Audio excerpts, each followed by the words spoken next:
con esta mesa número 14, titulada Colombia, Derechos Humanos, Construcción de Paz y Memoria.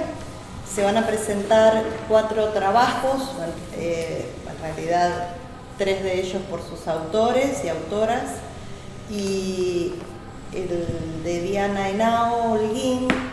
Bueno, yo voy a hacer unas breves menciones al contenido del trabajo porque avisó a la organización que no viajaría. Pero me parece mejor que comiencen los que están aquí presentes y dejamos para, en último término, el trabajo de Diana Henao. No sé cómo quieren empezar, en el orden en el que quizás está planteado. Bueno, el trabajo se titula De la defensa del prisionero político a las luchas por la verdad y justicia por las víctimas, el movimiento colombiano por los derechos humanos ante el giro represivo, 1982-1990. Bueno, yo voy a hablar un poco voy a comenzar a introducirme un poco en lo que ha sido la historia del movimiento de derechos humanos. Esta presentación de este trabajo de alguna manera conjuga lo que han sido mis dos tesis, mis 2 trabajos de grado. El primero en un pregrado, yo soy sociólogo, y el segundo de una maestría en historia que concluí recientemente, ¿cierto? Lo primero es señalar que ha habido en Colombia toda una renovación de la historiografía en relación con la historia del movimiento de los derechos humanos, ¿cierto? Han venido publicándose alguna serie de trabajos, de los cuales los más representativos son tal vez estos 4 libros que han sido publicados en los últimos 3 años. De hecho, 2 de ellos fueron apenas publicados el año pasado, y a raíz de un trabajo que ha inspirado mucho y que renovó de alguna manera esta historiografía, que es un trabajo del historiador estadounidense Samuel Moyn, cuyo nombre es La última utopía de los derechos humanos, han comenzado a hacerse una serie de trabajos que de alguna manera buscan darle de nuevo un lugar, o buscan reconocer de nuevo un lugar, el lugar que ocupa específicamente el movimiento por los derechos humanos en el caso colombiano, ¿cierto? La mayoría de estos trabajos han estado enfocados en 2 líneas de discusión. En primer lugar, uno que se enfoca en relación con la pregunta sobre los repertorios, cuáles son las características, digamos, de las prácticas de los movimientos sociales, ¿cierto? Cómo han cambiado, y otro que tiene que ver específicamente con las ideas, ¿cierto? La ponencia mía, que se centra específicamente en los prisioneros políticos, apuntan a un aspecto fundamental de este problema, ¿cierto? Y es que al menos después de el Bogotazo, que sucede en 1948, o después más o menos de la época conocida como la violencia con V mayúscula en Colombia, y la dictadura del general Rojas Pinilla, luego el Frente Nacional, lo que comienza a hacer de manera sistemática, sobre todo durante el Frente Nacional, es el uso de la prisión política contra los enemigos, ¿cierto? O contra quienes se consideran enemigos, comunistas o personajes que de alguna manera, personas que hacen parte de los movimientos sociales y que se están movilizando. En el marco de esto se dan una serie de decretos que apuntan a hacer detenciones, o bien por 48 horas o incluso por algunos meses, o que pueden ser muchísimo más prolongadas, para lo cual se emite un decreto que en este caso es el 1290 de 1965.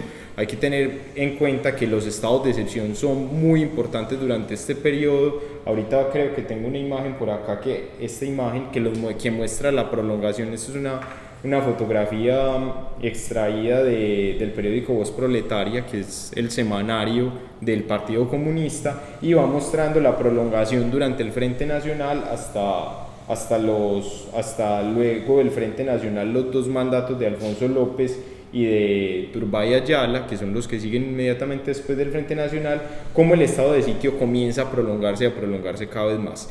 Muchos de estos decretos comienzan a habilitar formas de represión que implican de alguna manera la prisión, ¿cierto? Entonces, desde 1965, este decreto del que les hablé ahorita, el 1290, va a habilitar consejos de guerra, tribunales militares para juzgar civiles. Y esto, en el marco del estado de excepción, va a ser cada vez más sistemático. hay un punto de quiebre en relación con este uso sistemático del estado de sitio y también de los consejos de guerra verbales, que lo vamos a ver con Turbay Ayala, que un mes después de su posesión va a establecer el estado de sitio y solo lo va a suspender un par de meses antes de dejar su cargo, ¿cierto? Allí se van a hacer una serie de consejos de guerra muy importantes, entre esos tal vez uno de los más célebres es contra el M-19, pero van a haber pues muchísimos más, ¿cierto? Lo que privilegia en estos casos, hay algunos autores, les presentaba al inicio la historiografía, porque hay un debate que a mí me parece muy interesante, que es de alguna manera que yo toco tangencialmente acá, pero que en el que no profundizo con el suficiente detalle, al menos en este texto, como si lo hice en mi tesis de maestría, y es donde comienza el movimiento de derechos humanos, ¿cierto? ¿Cuándo podemos hablar de movimiento de derechos humanos? Y esto un poco, siguiendo acá algunas reflexiones inspiradas en la sociología de Sidney Tarrow, un poco el cuándo no es el fetiche del que critica Bloch de algunos historiadores por los orígenes, sino que en buena medida ese cuándo nos puede ayudar a develar el porqué, ¿cierto? ¿Cuáles son las causas que activan unas determinadas preocupaciones o un lenguaje y unas ideas muy específicas, en este caso de los derechos humanos, ¿cierto? Lo que yo considero es que esta defensa de los prisioneros políticos, por eso el título de la ponencia es de la defensa del prisionero político a la lucha por la verdad y la justicia con las víctimas, son muy diferentes a las luchas que se van a desarrollar a mediados o que se van a comenzar a desarrollar mejor desde los años 80. Y esto por una razón básica, ¿cierto? Los prisioneros políticos van a comenzar a ejercer su defensa ante el tribunal militar, generalmente, como ya les conté, con una práctica que hizo popular un defensor francés, Jacques Berger, que se compromete con los prisioneros argelinos a través de un proceso que se conoce como proceso de ruptura, que no se inventa él, que de alguna manera está encarnado en procesos tan icónicos como el de Fidel Castro, ¿cierto? En 1953-54, que consiste básicamente en que los acusados pasan a acusar, ¿cierto? Y esto pues, es un escenario privilegiado para exponer las ideas con las que están comprometidos, las ideas políticas, ¿cierto? Entonces, este tipo de represión, que ya dijimos que era la prisión política, daba ese escenario a los prisioneros políticos, pero además de eso se privilegiaba un tipo de solidaridad que estaba también coordinada a nivel internacional con organizaciones como podían ser, por ejemplo, el Tribunal Russell, como podían ser los distintos partidos comunistas o movimientos sindicales, obreros en general, que podían gestar algún tipo de solidaridad en relación con los prisioneros. ¿En nombre de qué? Generalmente en nombre de la revolución, más que de los derechos humanos, de los cuales escasamente se hablaba, y demás, ¿cierto? Entonces acá yo traigo un breve ejemplo de lo que eran estas defensas de ruptura. Hay muchos libros, muchas de estas defensas se publicaron, digamos, en libros. Acá hay dos de esas publicaciones, que uno se llama Los trabajadores, sus luchas y organizaciones, que era de un exguerrillero del M-19 que luego moriría en la toma del Palacio de Justicia, que fue juzgado en el 79. Hay otro que es de Álvaro Fayad, que se editó en México y que se hizo la compilación de todo lo que había sido su defensa ante el Consejo de Guerra Verbal, pero también hay unas más precedentes. Por ejemplo, esta, que es del 75, que la hace Jairo de Jesús Calvo Campo, que luego sería conocido como Ernesto Rojas, que fue el comandante militar del Ejército Popular de Liberación, una guerrilla de inspiración maoísta, ¿cierto? Y acá, digamos, se muestra una vez más que el papel del derecho era absolutamente marginal, ¿cierto? Habían abogados, por supuesto, pero generalmente lo que los abogados era, ante la arbitrariedad del tribunal militar, dejar constancias de algunas de las prácticas que se habían hecho, ¿cierto? Entonces pasaban, realmente quienes asumían la defensa eran los acusados, no los abogados. Y acá la frase con la que termina es: para nosotros es imposible una defensa sin plantear el porqué de nuestra lucha, sin tocar de manera franca y descarnadamente la problemática social y sus verdaderas causas, y sin denunciar sin tapujos a los verdaderos culpables. Hay un pedacito ahí que se borró, no entiendo muy bien porque de pronto por el formato del PowerPoint, ¿cierto? Entonces, como les dije, la solidaridad se hacía generalmente en nombre de la revolución. El preso político era el representante natural o el depositario, digamos, entre comillas, natural de esa solidaridad, ¿sí? Entonces, bueno, hay preguntas vamos a hacer un Día Nacional del Prisionero Político, hay discusiones sobre esto, las publicaciones, por ejemplo, esta del Comité de Solidaridad con los Prisioneros Políticos, que algunos llaman, a mi juicio equivocadamente, como la primera organización de derechos humanos. Yo creo que está más conectada con una lógica de solidaridad en el tercer mundo que propiamente con las lógicas de derechos humanos que se van a dar en los años 80, y va a tener un lema que va a publicar en todos sus boletines que más o menos dice esto: la mejor manera de evitar que haya presos del pueblo es que el pueblo se tome el poder, ¿cierto? Muy lejos, muy lejos de las narrativas humanitarias con las que nos vamos a encontrar en los años 80 y de muchas de las organizaciones que surgirán en este periodo, ¿cierto? Bueno, hay denuncias de tortura. La tortura, digamos, es otra de las claves represivas, más o menos los consejos de guerra. En esto no me detengo ahorita, podemos, si quieren, ampliar la discusión sobre este tipo de temas, pero la tortura, básicamente, el uso que se le daba a la tortura era torturo, confeso, ¿cierto? El prisionero confesaba y lo que confesaba se utilizaba en el juicio legal, ¿cierto? En el consejo de guerra verbal. Ese era básicamente el uso, ¿cierto? Y pues se apoyaba para poder capturar a otras personas. Bueno, el movimiento por los derechos humanos, acá ya comienza el quiebre y uno tendría que preguntarse ¿cuándo se empieza a hablar sistemáticamente de derechos humanos? Y resulta que comienza a hablarse sistemáticamente de los derechos humanos a finales de los 70, específicamente en el 79, que se hace el primer foro de los derechos humanos. Y esto en parte porque se va a generalizar, como ya les había contado, con el periodo de Turbay y Ayala, la prisión política. Pero además de la prisión política, los actores internacionales relacionados con los derechos humanos van a comenzar a ser más importantes, y esto, digamos, ya hay otros estudios que se han enfocado específicamente sobre esto en el tercer mundo, no tanto en América Latina, sobre todo en Centroamérica, pero sí en algunos países de África y de Asia, pues van a entrar en una crisis muy profunda, ¿cierto? Los países que habían protagonizado grandes revoluciones van a entrar en una crisis.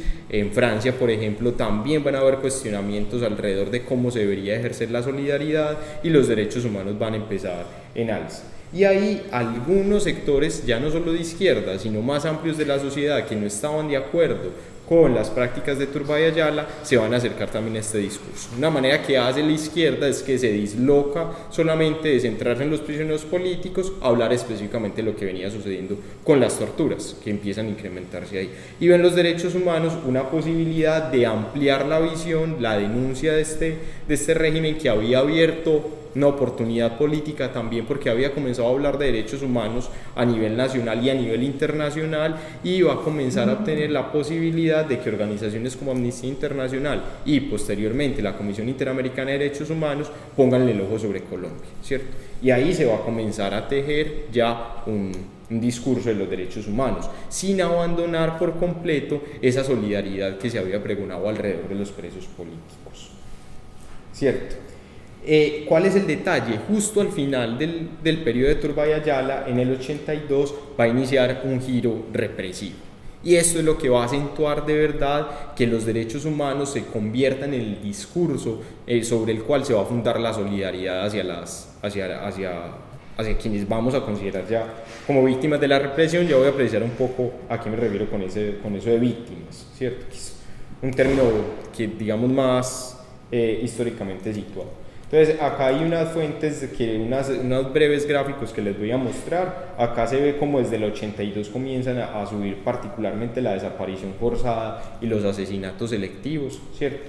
Y con las gráficas siguientes ustedes van a ver que el quiebre es muchísimo mayor, ¿cierto? Esto es de un libro del Centro Nacional de Memoria Histórica que hizo específicamente sobre la desaparición forzada, y estas cifras son del Observatorio de Memoria y Conflicto del Centro Nacional de Memoria Histórica, ¿cierto? Entonces el tope máximo de víctimas, que si yo mal no estoy es en el 90, en este caso de desaparición forzada, son 1914, ¿cierto? Entonces acá se ve el quiebre como en los 60, en los 70 sube muy tenuemente y luego hay una irrupción gigantesca. Lo mismo con el caso de víctimas de asesinatos selectivos, y lo que sí es un poco más, pues tiene más subes y bajas, de los 60, por ejemplo, en el 65 todavía habían habido muchas masacres, son un poco la herencia o los vestigios del periodo de violencia con V mayúscula que aún estaba terminando de cerrarse, que un poco el Frente Nacional eso es lo que intenta, junto con lo que había tratado ya Rojas Pinilla, ¿cierto? Entonces, estas masacres, o más bien los asesinatos selectivos y la desaparición forzada, ya no es la prisión política, ¿cierto? Ya es otro tipo de represión de la que va a hacer gala el Estado colombiano junto con grupos paramilitares, la policía y el ejército también, por supuesto, y algunos narcotraficantes. Hay que recordar que en los 80 es donde comienza a volverse el narcotráfico central para la economía colombiana, donde comienzan a emerger los grandes capos, y como la desaparición forzada se vuelve central, esto va a darle un protagonismo. Y digo protagonismo porque no es que antes no existieran, sino que eran realmente marginales. Las familias no eran tan importantes como las agrupaciones políticas, las familias eran absolutamente marginales, ¿cierto? O sea, los que llevaban realmente las banderas de la solidaridad eran las organizaciones políticas. Las familias ahorita se van a ser las principales abanderadas de las luchas por denunciar lo que había pasado con sus familiares, ¿cierto? Particularmente las madres, ¿cierto? O sea, acá hay una cuestión de género bastante remarcada y bastante importante, que comienzan a hacer ya la denuncia. Acuérdense, no en términos de la mejor manera de que no haya prisioneros es que el pueblo se toma el poder, sino que lo comienzan a hacer en otros términos mucho más humanitarios, ¿cierto? Y de ahí que, de nuevo, el nombre de la ponencia sea por la verdad y la justicia. Estos van a ser los dos conceptos articuladores de las peticiones de las familias ante el Estado, ¿cierto? Muchas de estas familias la mayoría no contaban con experiencia como militantes, ¿cierto? Sino que habían terminado comprometidas con la búsqueda de sus hijos por cuestiones circunstanciales, ¿cierto? No habían tenido unas trayectorias políticas de militancia en ningún momento. Y esto le va a dar un enfoque, ahora sí, muy diferente al movimiento de los derechos humanos que había nacido en el 79, porque va a terminar de reforzar esa visión mucho más humanitaria. Bueno, y ya voy a ir terminando, 2 minuticos ya, y con esto cierro. Hay un hito, digamos, fundamental de esto, que es la fundación de Díaz Fades. Ahí yo les pongo pues como un breve fragmento sobre lo que está diciendo los familiares, porque hay un aspecto sobre el que no voy a profundizar acá, lo podemos discutir después, y es que esta, digamos, preponderancia de los familiares y de las víctimas de desaparición forzada se va a dar justo en el momento en el que se da una apertura política en el país, ¿cierto? Es una gran paradoja, porque si por un lado se está hablando de paz y se están planteando unas grandes reformas políticas, al mismo tiempo se va a incrementar otros mecanismos represivos. Bueno, es una gran paradoja y al mismo tiempo no, ¿cierto? Pues porque obviamente esto va a acrecentar la violencia por parte de los grupos de extrema derecha.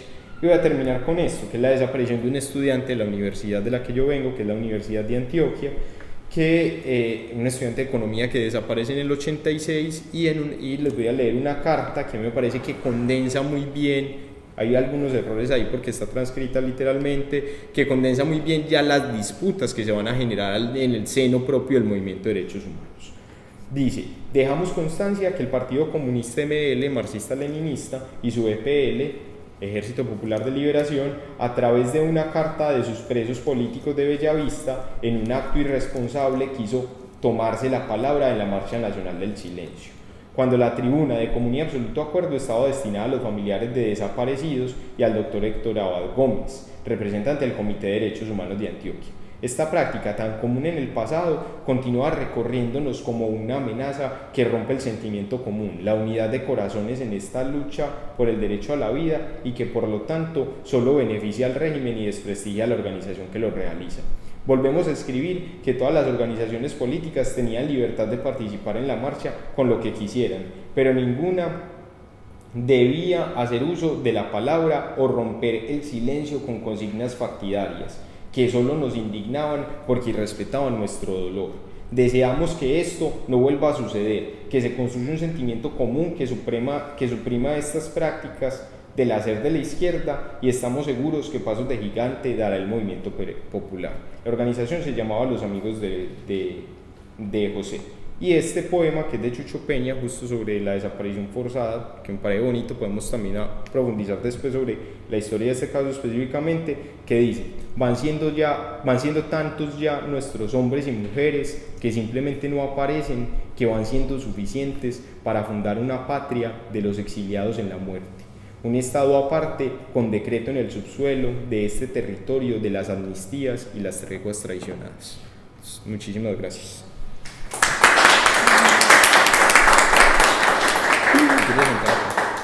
Yo creo que si quieren continúo yo para darle línea continuada al caso colombiano, porque de hecho escuchándote entro como a complementar algunos elementos pues ya desde mi ponencia. Entonces, bueno, escuchamos entonces a vos sos Ginette. Sí. Ginette Esmeralda Narváez Jaimes, y la ponencia está escrita por Luisa Fernanda Salamanca. Tal cual. Análisis sociopolítico de la evolución de las estrategias jurídicas para la construcción de paz en Colombia, 1978-2018. Tal cual.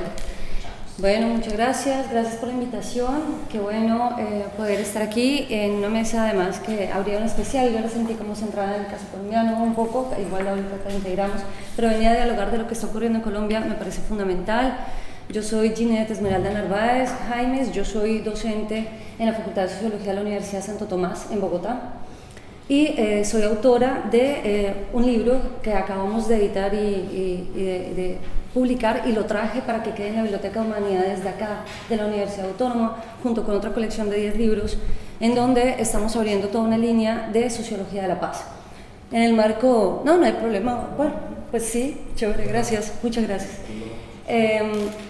En este caso trajimos, para que ustedes tengan ese material de consulta acá, todo este tema de abrir una línea específica de sociología de la paz en Colombia, dado que tenemos una cantidad de producción a propósito de la sociología de la violencia, un poco toda esta relación histórica que ha hecho el compañero Sebastián de la Universidad de Antioquia. Ustedes la pueden encontrar, igual yo también trabajé mucho y tengo muchas publicaciones en línea, pero trabajos específicos en el tema de la centralidad de las víctimas y la centralidad de los excombatientes los estamos haciendo a partir de la sociología de la paz. Entonces, en este caso, nosotros venimos trabajando en esta ponencia específica que será publicada acá, en un recorrido sociohistórico en donde quisimos aproximarnos a la justicia transicional.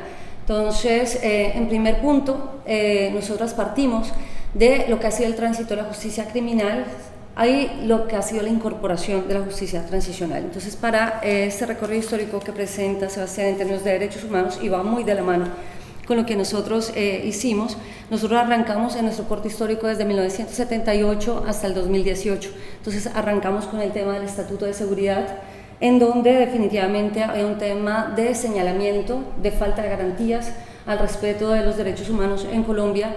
Y en el periodo del gobierno del 82 al 86, que fue el presidente Belisario Betancur, es un primer paso que se da en términos de la ley de amnistía. Fue un primer proceso que se llevó a cabo con la guerrilla del M-19, en donde se empiezan a generar acuerdos que garanticen, pues ya la reincorporación.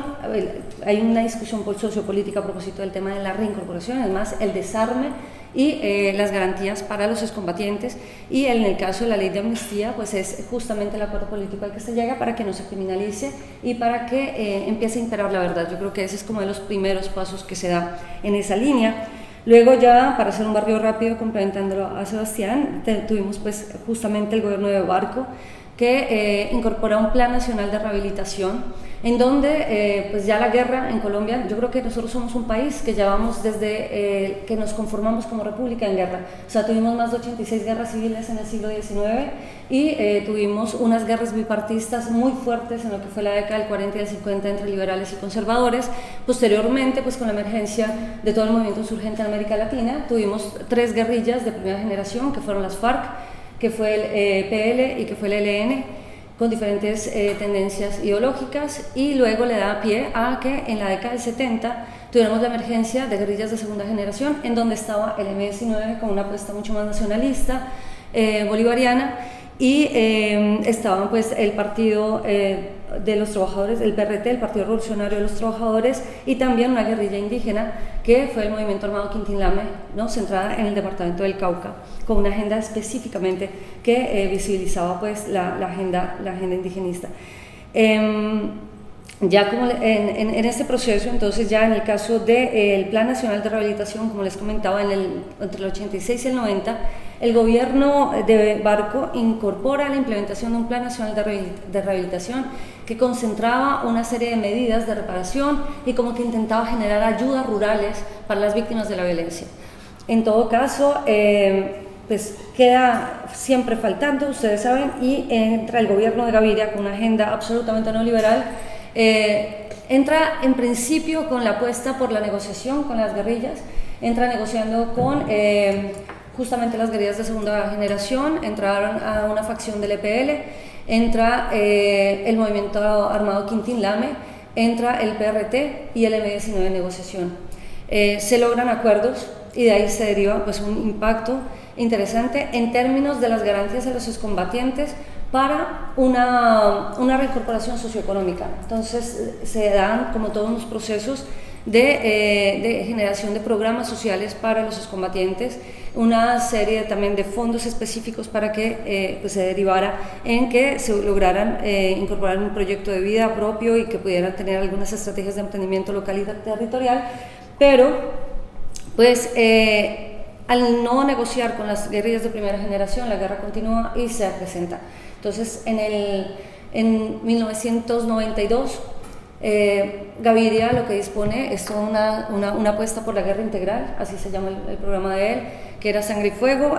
También tuvimos pues en ese momento como la consolidación de los 2 grandes carteles del narcotráfico, lo que fue Cartel de Cali, Cartel de Medellín, y luego tuvimos ya en la década en el periodo de Pastrana, que el periodo de Pastrana fue de 1994, del 1998 al 2002, una aproximación en donde hay un acercamiento con las FARC para iniciar diálogos con las FARC. En ese momento pues empiezan a surtir unas demandas mucho más estructurales desde la organización de las FARC. No se logra el acuerdo y sube Uribe en el año 2002. En el año 2002 que sube Uribe, ya teníamos un tema de control territorial y de acrecentamiento total de lo que eran las AUC, que eran las Autodefensas Unidas de Colombia, que es justamente toda la ala paramilitar, y ya teníamos pues permeada tanto nuestra economía como paraeconomía, es decir, empresa privada financiando AUC, como tuvimos también todo el tema de la parapolítica, que eran políticos en ejercicio legal, pero pues con un trato efectivo con la apuesta paramilitar de la extrema derecha. En ese orden de ideas, para que ustedes más o menos tengan una dimensión de lo que ha sido esta guerra, en Colombia en este momento tenemos más de 9 millones de víctimas reconocidas en el Registro Único de Víctimas, ¿ya? Y tenemos una población de 45 millones. Entonces, lo que indica es que al menos una persona va a tener una víctima en su familia, o sea, es más o menos entre 5 personas tenemos una. Y que aparte de eso, seguramente en cada familia también tendremos victimarios, entonces así sea familia extensa. ¿Por qué? Porque pues ha sido una guerra desatada sin control que todavía permanece, o sea, pervive. Nosotros ya tuvimos pues la desmovilización, la pongo yo muy entre comillas, la desmovilización paramilitar. ¿Por qué? Porque con Uribe, en el periodo del 2002 al 2010, él quiso mostrar como que tuvo una política acertada en términos de negociación con el paramilitarismo. Se concreta la ley 975 del 2005 de los acuerdos con los paramilitares, pero los paramilitares se desmovilizan, pero soterradamente siguen actuando. Y de hecho hay un desplazamiento también hacia las ciudades, en donde los excombatientes paramilitares algunos de ellos seguían operando, es decir, o sea, se da como todas unas cifras de movilización paramilitar, pero teníamos control territorial urbano por parte del paramilitarismo. Luego de esto, teníamos las FARC también en unas zonas muy concretas y otras zonas muy concretas también del ELN, que todavía pervive. Entonces, cuando llega Juan Manuel Santos, pues se abre esta gran posibilidad, de acuerdo con las FARC hacen contactos acá en Noruega, luego se van a dialogar a La Habana, y en esta agenda lo más importante que yo creo que trajo el acuerdo de paz con las FARC en La Habana, Cuba, fue la centralidad de las víctimas como las mayores beneficiarias del acuerdo de paz, y creo que esto no ha sido comprendido claramente dentro de la cultura política colombiana. ¿Por qué? Porque, así como le estaba planteando Sebastián, nosotros en este momento estamos en una lucha, y es una lucha social y política, por el derecho por la verdad, el derecho por la memoria y el derecho de reparación integral a las víctimas de la violencia en Colombia. En ese orden de ideas, pues la ponencia, tal como está acá estructurada, lo que hace es un ejercicio de revisión total de lo que ha sido pues estas estrategias y cómo han minado, pero definitivamente yo quiero dejar por temas de tiempo, lástima que sea tan breve, no podría extenderme muchísimo más, pero pues el tema de en el momento actual que estamos. Tenemos el ELN, sigue actuando como guerrilla, las FARC se desmovilizan aproximadamente 13.000 hombres y mujeres, arma que le llamábamos. Entonces, ¿por qué? Porque normalmente una guerrilla es 3-1, es decir, siempre hay una base clandestina. En su mejor momento las FARC estuvo más o menos por el 70.000 personas en su ejercicio militante insurgente. Y con Juan Manuel Santos, desafortunadamente, se firma un acuerdo de paz que fue más una política de gobierno que una política de Estado.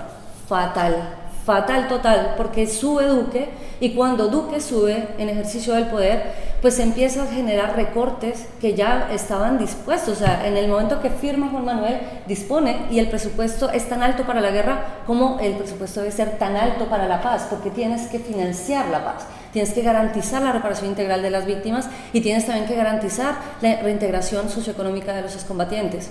Total que con Duque se empiezan a recortar estas garantías, y al recortarse todas estas garantías empieza a cojear el proceso. De alguna manera empieza a ser un proceso de paz infructuoso que para la política internacional y de puertas para afuera, maravilloso. Tenemos las FARC desmovilizadas, al interior del país que tenemos excombatientes que sin tener garantías de reintegración socioeconómica pues han puesto a la guerra, y que están, en este momento tenemos 9 disidencias de las FARC, ¿ya? Pues para que ustedes imagínense, casi que se nos multiplica la guerra revolucionaria.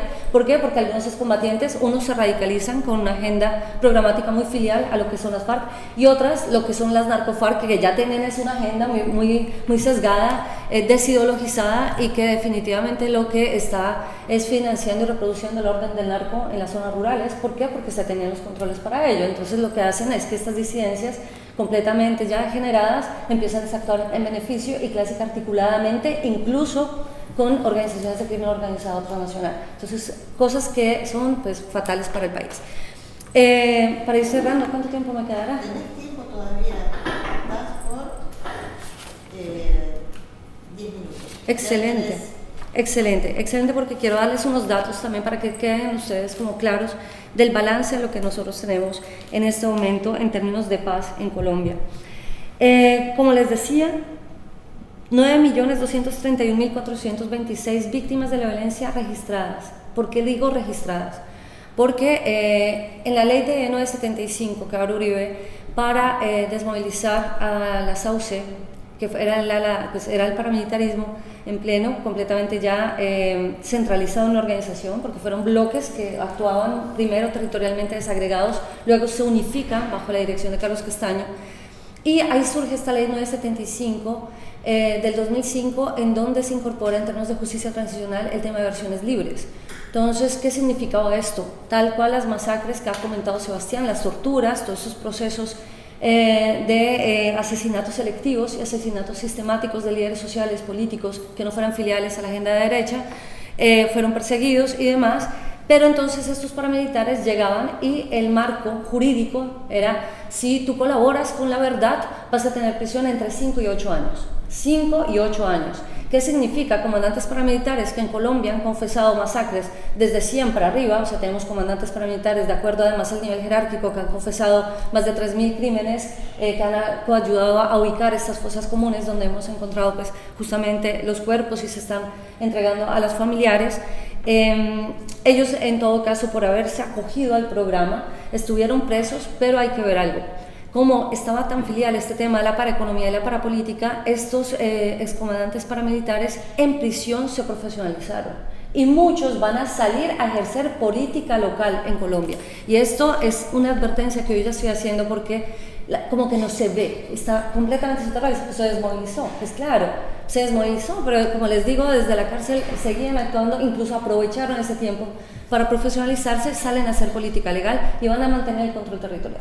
Ese es uno de los peligros que tenemos por el lado de la ley 975. Por el lado de el programa que se incorpora, se arma toda una burocracia para la paz, posterior al acuerdo con las FARC. Entonces, nosotros incorporamos todo el tema de la Jurisdicción Especial para la Paz. Esa es la instancia que en este momento está recibiendo las versiones libres, en donde se tienen 7 macrocasos. Ojo, macrocasos que en términos de lo que es justicia en Colombia estamos si acaso en un 1% de lo que debe ser justicia, de lo que debe ser realmente la reparación de la víctima y la aproximación a lo que fue realmente el hecho victimizante y el tema del reconocimiento de la verdad.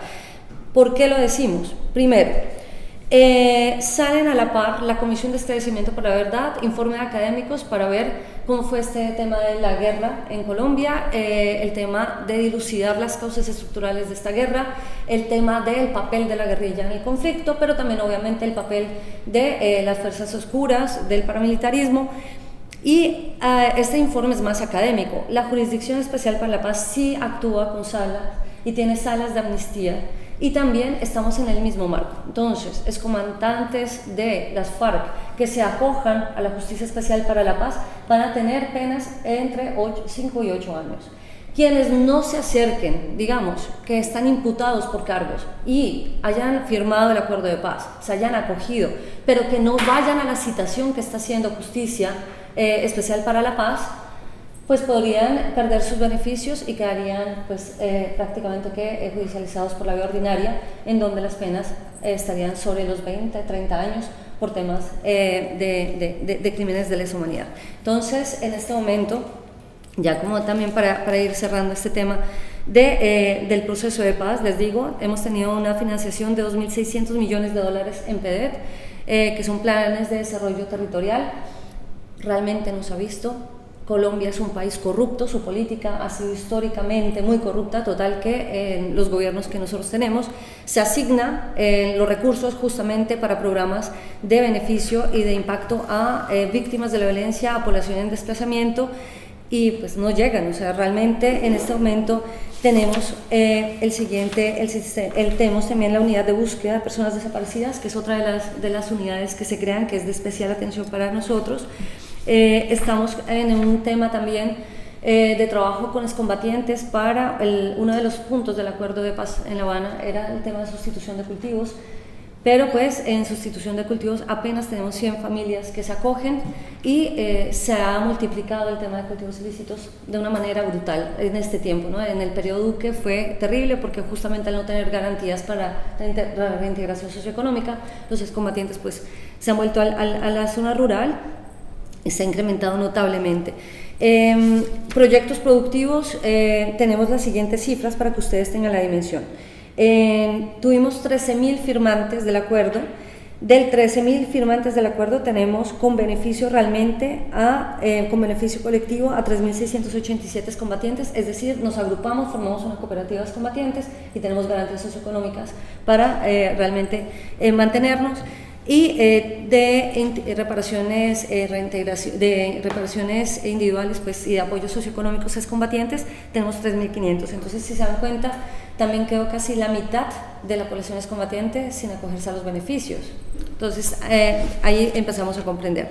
Nada más que el año pasado en Colombia volvimos a tener un pico en temas de desplazamiento forzado, tuvimos 72.600 desplazados y pues ya tenemos el control territorial, pues como les digo, con organizaciones de crimen organizado, con organizaciones de extrema derecha, como con las nuevas disidencias de las FARC. Y para empezar a cerrar, ¿qué tenemos que cerrar? Con los diferentes tipos de paz que tenemos que apuntar en Colombia. O sea, no es simplemente la paz, se volvió un significante vacío desde la jerga de la CLO, es algo así como que nosotros teníamos que llenar de contenido la sociología de la paz, y para mí ha sido un ejercicio bastante retador, lo confieso, porque ha sido teorizar este tema de la sociología de la paz y empezar a comprender, uno, que la paz no se comprende sin tener un enfoque territorial. Es muy distinto hablar de paz sin comprender dentro de Colombia cuáles son los territorios, las particularidades regionales de este territorio.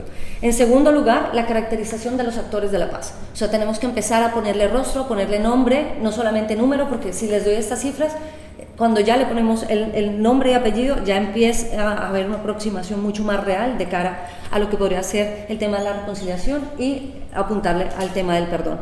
Por otra parte, tener un monitoreo y una verificación de voluntades, ¿no? Este tema del acuerdo de paz, sin tener este acompañamiento para que tengamos una paz de larga duración, pues no tendría lugar si no se hace este acompañamiento. Desde la academia hemos querido hacerlo. Yo llevo 6 proyectos financiados por la Universidad de Santo Tomás, de los cuales han derivado publicaciones. También mis colegas, si se van a dar cuenta, entregué más o menos 10 libros hoy para que quede en la Biblioteca de Humanidades. Ustedes se van a aproximar. Hay unos que se han centrado en las regiones del sur de Colombia, del sur del país, lo que es Caquetá, lo que es Putumayo. En el libro que yo traigo de Sociología de la Paz, trabajo Catatumbo, trabajo el norte, trabajo el Chocó, que es la costa pacífica, trabajo también los llanos, y trabajo pues en diferentes aproximaciones departamentales, porque definitivamente nosotros necesitamos, uno, ubicarnos cómo han sido las asignaciones presupuestales para el tema de la paz, el monitoreo respecto al presupuesto que se han robado de la paz, y también empezar a hacer ya una veeduría ciudadana a propósito de ello. Por otra parte, el modelo de desarrollo tiene que impactarse, o sea, no podemos hablar en Colombia sin pensarnos el modelo de desarrollo. Por eso estas elecciones que vienen el domingo son supremamente determinantes. Tenemos un candidato que está comprometido con el respaldo y la continuación a esta implementación del acuerdo de paz que firmó Juan Manuel Santos y que estuvo truncada en el gobierno Duque, y tenemos otro que es una línea derechizada pero fatal, de baja cualificación, porque los cuadros del uribismo están en plena crisis. Creo que tener 2 candidatos en segunda vuelta, uno que es absolutamente poco cualificado, con un lenguaje coloquial, no sabe de política, pero es un instrumento, o sea, es absolutamente instrumentalizado por los intereses de la élite privilegiada de derecha en Colombia.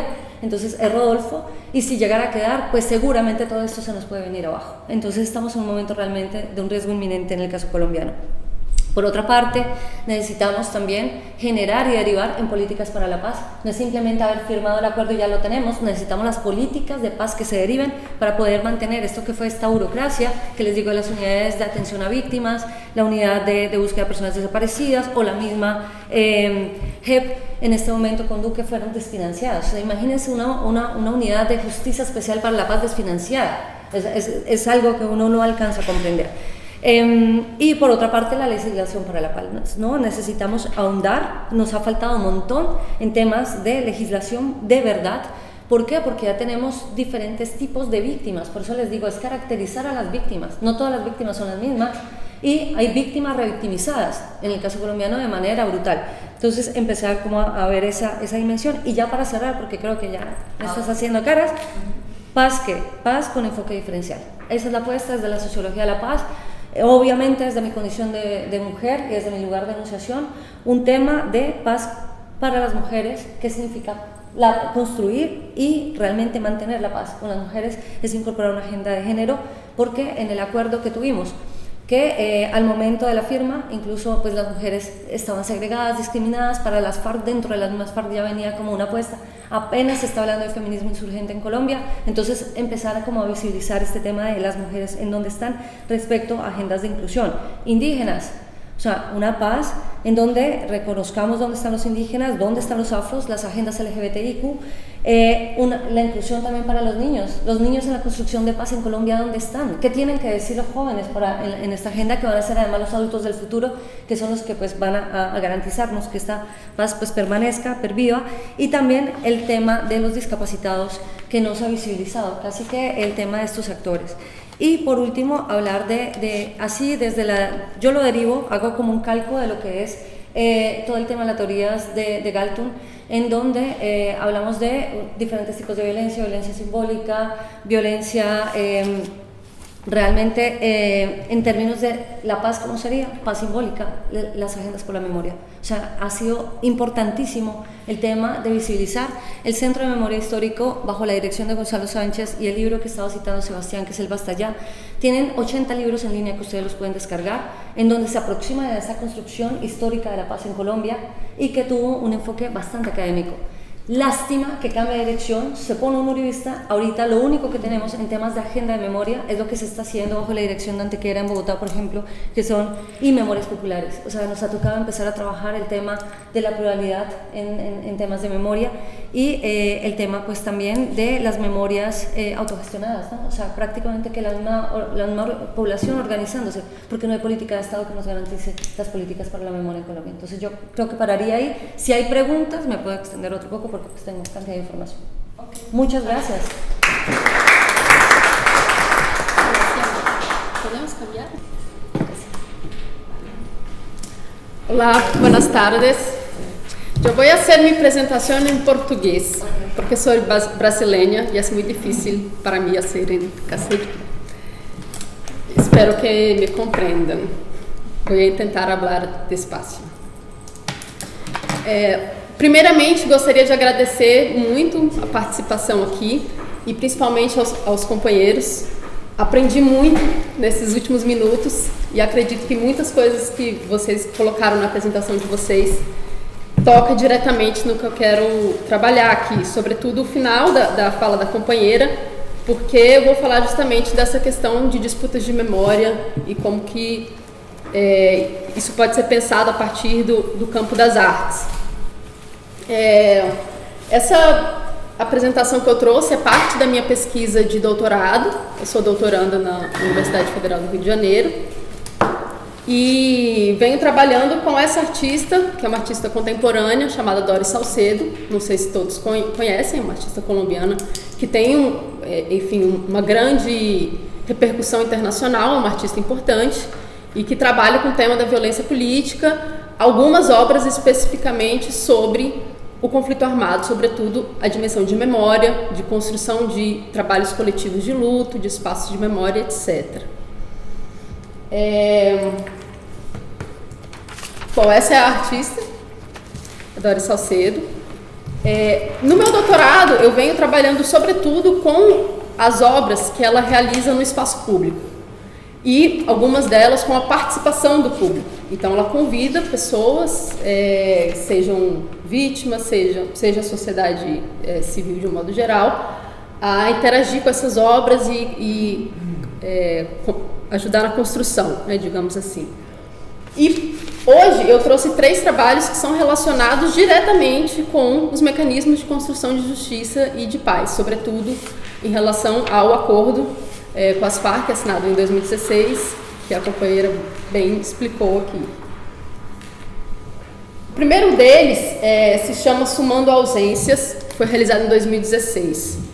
Esse trabalho foi feito na Praça de Bolívar, que é um centro político importante em Bogotá. Sim, é o centro, tal qual.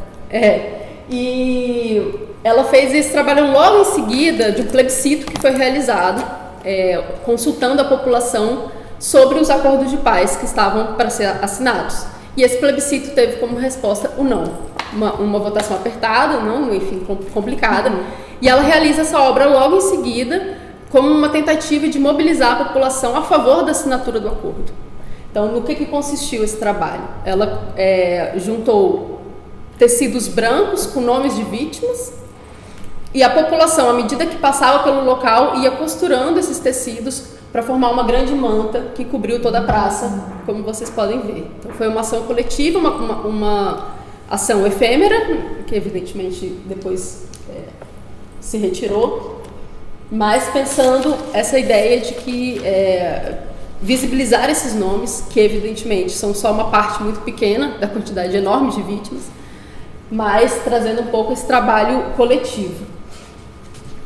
O segundo trabalho que eu vou falar é um trabalho feito especificamente a partir do acordo de paz, O Acordo de Paz previa a construção de 3 monumentos a partir das armas que as Farc entregaram, né? E a Doris Salcedo realizou um deles também em Bogotá, que é um espaço que ela chama um espaço de arte e memória, que eu vou explicar um pouquinho melhor depois o que foi, em 2018, 2 anos após a assinatura do acordo. E o terceiro trabalho é Quebrantos, 2019, mais recente, que ela fez em parceria com a Comissão da Verdade. Esse trabalho também com nomes, nesse caso especificamente, são nomes de lideranças sociais que foram assassinadas depois da assinatura do acordo. Então ela selecionou também apenas uma parte desses nomes, porque o número é muito alto. Convidou lideranças sociais para também trabalharem na construção desses nomes e realizou essa obra na abertura de um evento da Comissão da Verdade em 2019. A minha proposta é pensar como que nessa interface de arte pública, de intervenção urbana e as outras instituições envolvidas, como que a Doris Salcedo se insere no campo complexo de disputa de memória e de construção desses espaços e locais de memória. Então, começando com Sumando Ausências, como eu já havia explicado, né, isso antecede a assinatura do acordo, é um trabalho de mobilização.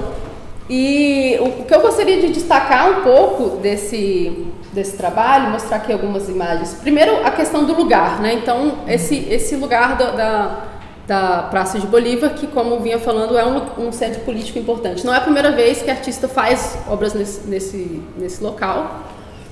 A primeira delas foi no Noviembre 6 e 7, quando completou 17 anos de um evento trágico, importante na Colômbia, que foi quando a guerrilha M-19 entrou no Palácio de Justiça e o governo respondeu com enorme brutalidade. Então, uma quantidade enorme de vítimas, há inclusive desaparecidos, o que pode parecer um pouco estranho, como que tem desaparecidos dentro de um lugar fechado, né? Mas, enfim, os corpos que foram mudados de lugar, jogados em fossas comuns. Então, é um episódio que ainda mobiliza muito a disputa por verdade, por justiça e por memória. Então, ela fez esse primeiro trabalho, onde ela fez uma instalação com as cadeiras no Palácio de Justiça. Daí a gente já começa a ver que a Doris Salcedo, ela é uma artista que tem uma entrada institucional muito grande, porque ela consegue fazer uma intervenção artística em um edifício importante, como o Palácio de Justiça, né? E a segunda, que é a Action de Deux, ela foi também uma ação provisória, em razão do assassinato de alguns deputados que tinham sido sequestrados pelas Farc, e ela faz o que ela chama de essa ação de luto, né? Então as pessoas passavam e acendiam velas para essas vítimas. Então esse espaço ela já vinha utilizando antes, e ela utiliza novamente então em Sumando Ausências. Um aspecto muito importante, né, é que o limite entre arte e política na obra da Doris Salcedo é muito poroso. Então ela faz algumas ações que muito se parecem com ações que de fato são ações políticas. Tem um texto do Jacques Rancière, o filósofo francês, que ele comenta essa obra e ele diz que nesse mesmo dia aconteceu uma manifestação política de estudantes que montaram um acampamento na praça. E quando a Doris Salcedo chega para montar essa obra, há de certa forma um certo conflito, porque há uma manifestação estritamente política e o trabalho dela. E isso é muito interessante, porque pensando na construção desses espaços efêmeros de memória, a gente sempre precisa entender que há diversos atores disputando esses espaços e que as narrativas vão se encontrar. E aí o Jacques Rancière fala, de fato, essas duas performances, uma situada no espaço da arte e a outra numa praça pública, mostram-nos a impossibilidade de pôr a prática política claramente de um lado, considerada como domínio da ação coletiva efetiva, e a arte do outro, considerada como domínio da criação individual e da contemplação estética. Porque ambas manifestações alteram momentaneamente a paisagem e transformam esse espaço em um espaço simbólico. E aqui a gente também pode ver, eu acho que outro aspecto importante desse trabalho é ver como a Doris Salcedo cada vez mais se aproxima de um projeto político específico de construção de paz. Então ela está mobilizando para um projeto que é um projeto governamental, não? do Juan Manuel Santos, que é, como a companheira bem colocou, muito centrado nas vítimas. Então, essa centralidade que ela dá é muito grande, não tanto a entrar nos detalhes do que foi essa história, do que foi esses combates, mas colocar o nome das vítimas no centro desse trabalho. Apesar do plebiscito, o acordo depois ele é assinado, ele passa pelo Congresso, ele é de fato assinado, e como eu disse anteriormente, acontece então, o texto do acordo prevê a construção de monumentos. E aí a Dora Salcedo vai construir então, aqui são imagens sumandanzenses, ela vai construir então a obra Fragmentos. Eu coloquei aqui o trecho do texto do acordo final, em que se prevê a construção desses monumentos. Então diz aí, né, que seriam 3 monumentos, um na sede das Nações Unidas, outro em Cuba e outro em território colombiano. E aí algumas questões complexas surgem a partir daí, né? Então o próprio texto diz que esse lugar deve ser determinado pelas Farc, em acordo com o governo nacional. E ele se encontra hoje em Bogotá, também em uma região central, não sei se os companheiros já puderam visitar, eu infelizmente ainda não pude estar pela pandemia, mas espero em breve conseguir. E no que consistiu esse espaço? Vou tentar explicar brevemente. A Dora Salcedo fez uma intervenção em uma ruína arquitetônica do século XIX, e o principal desse espaço é o piso. Por quê? A Dora Salcedo recebeu, aqui a ruína, né? A Dora Salcedo recebeu esse armamento, que é muito impressionante, um artista receber um material como esse. São, assim, uma quantidade enorme de armas. Enorme. 9.000 armas. E essas armas foram fundidas. E esse aço resultante da fundição foi utilizado para fazer o piso. Mas como que foi feito o piso? A artista convidou mulheres que foram vítimas de violência sexual no conflito. E essas mulheres moldaram placas, martelando, que serviram de molde para esse aço derretido, se transformando então em diversas placas que compuseram o piso. Então, é um trabalho muito forte, né? As mulheres trabalhando em cima desse material da violência, desse material das armas. Existe um documentário que está disponível no YouTube e mostra um pouco desse processo. Mostra um pouco também o depoimento dessas mulheres, de como elas se sentiram liberando, enfim, toda angústia, todo o sofrimento envolvido nessa violência, nesse trabalho. E o espaço ele funciona então como um espaço de arte e memória. Ele tem algumas salas expositivas, recebe não só exposições, como também conferências, oficinas e outros tipos de atividade. Diz a Dora Salcedo que o espaço vai durar 53 anos. E aí por que ela diz 53 anos? Ela diz, é o tempo em que durou o conflito. Aí a gente já começa a ter assim um pouco, trazer algumas questões, porque de fato o conflito não acabou, né? Então, de certa maneira, ela está colocando como fim do conflito a assinatura do acordo com as Farc. É um pouco problemático, não? E ela chama esse espaço de um contramonumento. A ideia de contramonumento, ela surge aqui na Europa, sobretudo depois da Segunda Guerra Mundial, porque começa a se pensar como que é possível construir monumentos para tragédias com vítimas, sendo que a monumentalização é uma prática muito forte dos próprios governos autoritários. Então a ideia de contramonumento, ela vem criticar essa monumentalização, e a Dora Salcedo fala isso: eu não poderia fazer um monumento vertical, um monumento fálico, para falar de uma violência como essa. Então precisava fazer algo horizontal e algo que tivesse em um chão comum. E aqui remete mais uma vez essa ideia de que é preciso colocar essas vítimas no chão comum e é preciso olhar para a sociedade de uma maneira horizontal. Então ela chama isso de contramonumento. É claro que a gente pode se questionar até que ponto isso não é monumental também, e ainda mais pensando do lugar dela de artista e do lugar em que isso vai acabar circulando, porque quando a gente fala de espaço de memória, a gente pensa não só nos atores envolvidos, mas quem tem acesso e o que é possível construir dentro disso. Então, de certa forma, se a gente vê os dados, vamos dizer, de violência de gênero, já que ela está trabalhando com violência de gênero, as zonas rurais são muito mais afetadas do que os centros urbanos. Então, quando ela faz um centro de memória desse em Bogotá, talvez as pessoas vítimas dessa violência não possam usufruir desse espaço, mesmo as próprias mulheres que construíram essa obra, não? Então, é uma questão a se colocar. Aqui algumas das exposições. Eu vou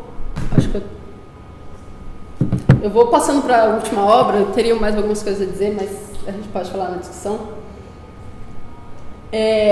Só queria mencionar essa exposição que eu acho interessante, que ela foi feita em 2021, ano passado, sobre as vítimas da violência policial nas manifestações que aconteceram na Colômbia. Então é interessante ver esses cruzamentos, assim como acredito grande parte dos outros casos de violência política na América Latina, por exemplo, os casos ditatoriais, etc. Essas fronteiras também entre o que é uma guerra civil, o que é um conflito armado, o que é uma ditadura, às vezes são porosas. Então essa violência, de certa forma, é uma continuidade, né? Aqui é um exemplo de alguns eventos, né, conferências. E aí, para finalizar, então, eu vou trazer a última obra dela, que é essa que fala do assassinato das lideranças sociais. Já no contexto do governo do Ivan Duque, não? Eu coloquei de 2016, mas é 2019, desculpa. Já no contexto do governo do Ivan Duque, que ela convida, então, essas lideranças para construir esses nomes. Esses nomes, eles são construídos a partir de vidro. Então, existem algumas placas e aí o vidro ele é quebrado de forma a moldar esses nomes na praça. Que, enfim, tem uma poética muito interessante dessa fragilidade, dessa vida que se rompe.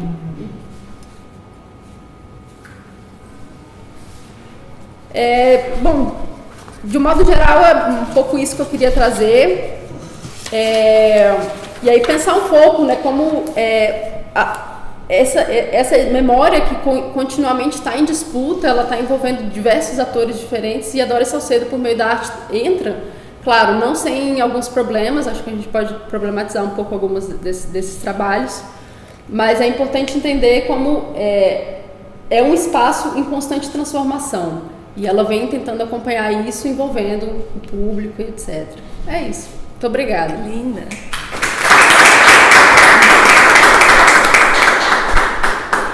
Bueno, voy a tomar unos poquitos minutos para, este fue un pedido de la organización, para reseñar el trabajo de Diana Henao Olguín, de la Universidad Austral de Chile, Empresarios Agrícolas y Colonos, Colonización, Conflicto Agrario y Despojo en la Frontera Antioqueña, Colombia, 1926-1953.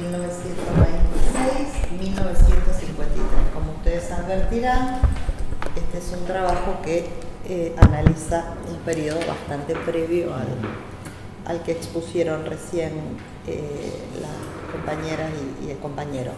Bueno, yo no soy ni una especialista ni una conocedora de este tipo de problemáticas o de la historia de Colombia, así que se tratará pura y simplemente de una breve reseña.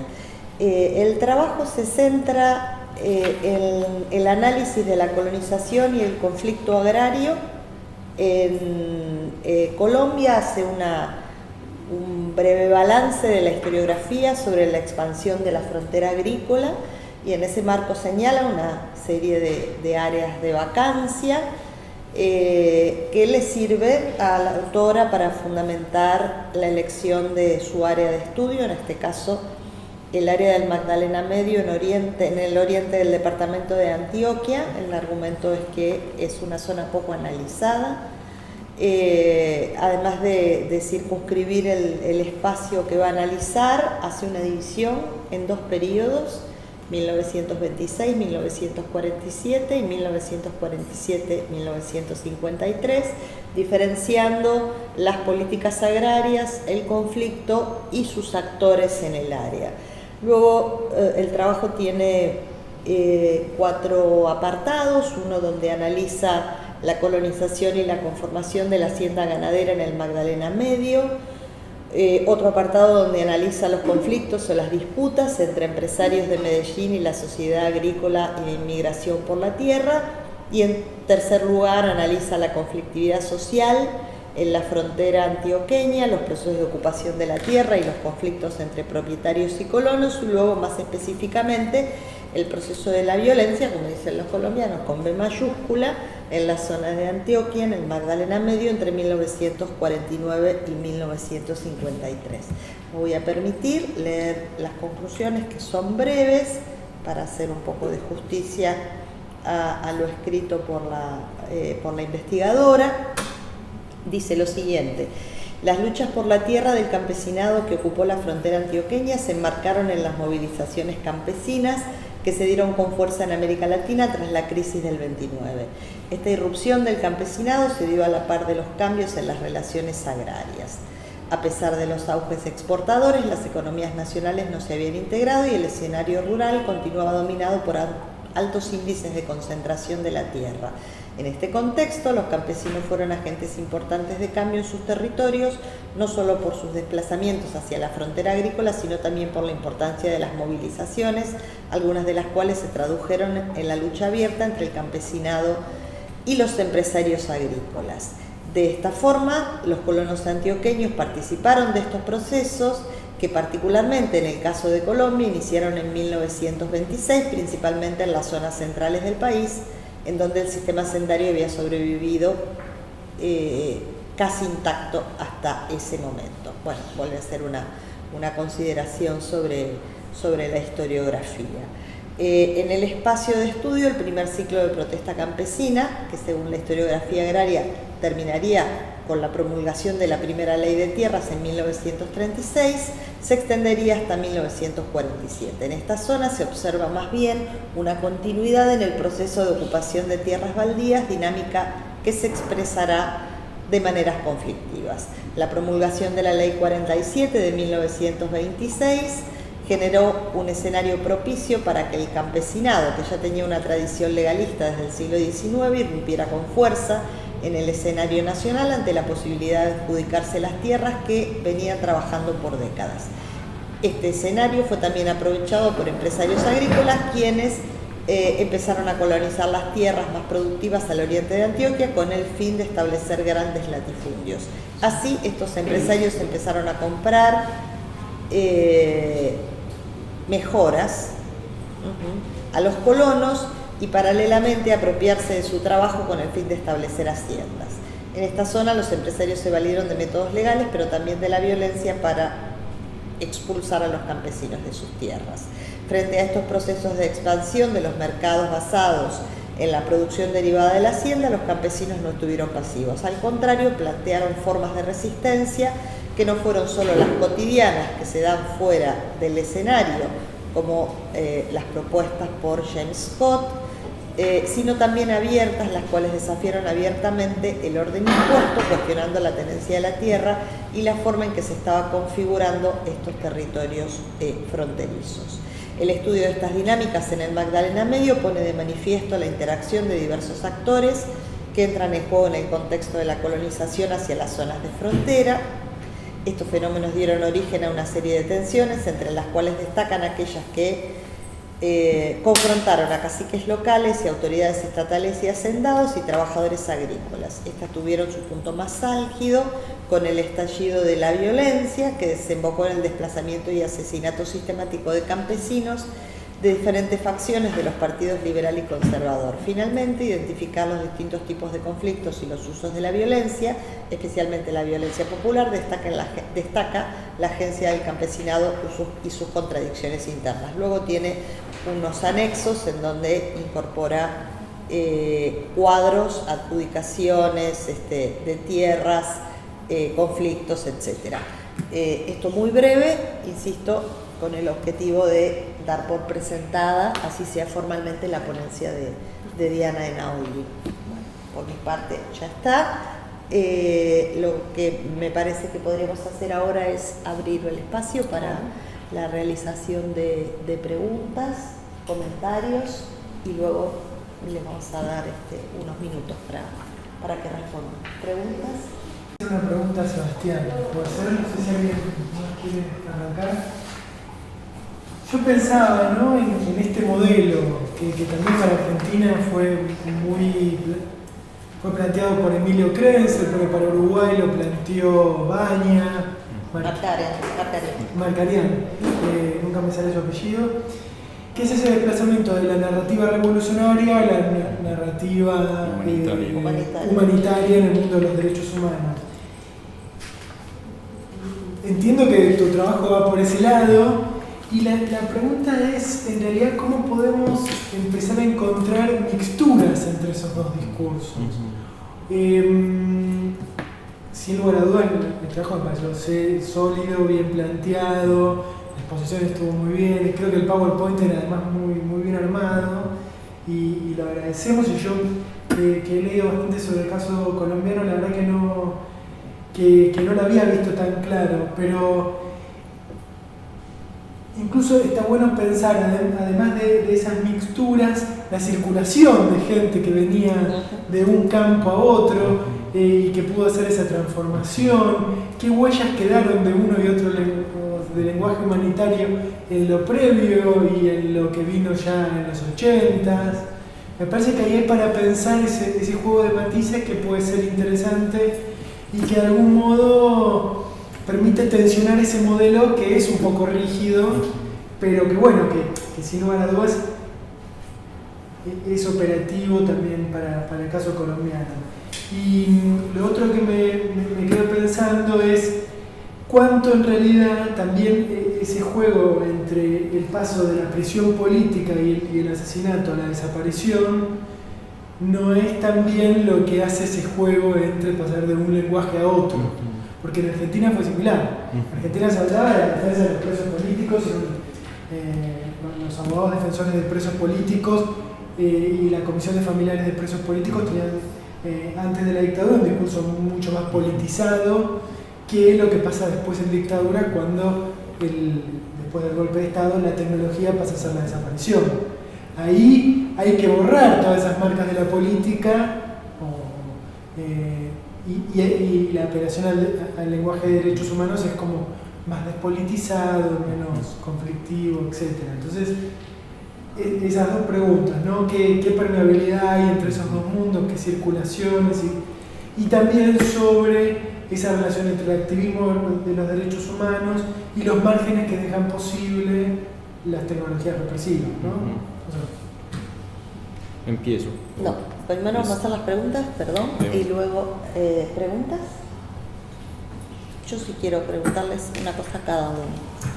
En el mismo sentido que planteaba Santiago recién, te quería preguntar, Sebastián, es interesante el fragmento que elegiste cuando rechazan la intervención del Partido Comunista Marxista-Leninista, la actuación de la izquierda, y yo me preguntaba, sobre todo a la luz del caso argentino, que es el que nosotros conocemos, en donde, bueno, esa insistencia en el pasaje de un movimiento de defensa de los presos políticos, etcétera, muy vinculado con organizaciones político-militares o partidos políticos, da lugar a un movimiento basado en la narrativa humanitaria.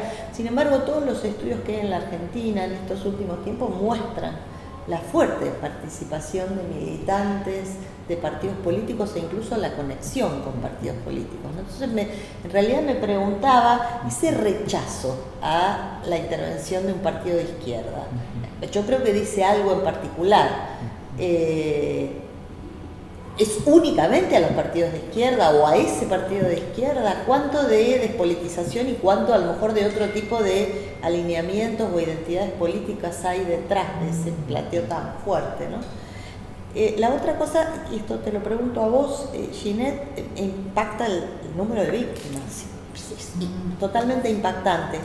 Y me preguntaba, mientras te escuchaba hablar, vos hablás en plural. Entonces a lo mejor es un modo de decir, pero me preguntaba cuánto de esa sociología de la violencia, esa construcción de un campo, implica, o no, a lo mejor me lo explicarás acá, cuánto de participación de académicos, de profesores, etcétera, hay en el espacio público político vinculado con la gestión de esos procesos de paz. Digamos, hay conexiones, hay articulaciones, otra vez pensando en el caso argentino, que tenemos otro tipo de problemáticas, se ha vuelto una cuestión más o menos habitual, por lo menos en los últimos años, de intervención de académicos en toda una serie de espacios judiciales, no solamente en el activismo de derechos humanos, sino en espacios de gestión de memorias, etcétera. No sé cómo es en el caso de Colombia. En realidad te lo pregunto porque por esto del hablar en plural, parece que los académicos o quienes forman parte de este campo tienen intervención y a lo mejor no, a lo mejor es una voluntad de intervenir y no necesariamente de intervención.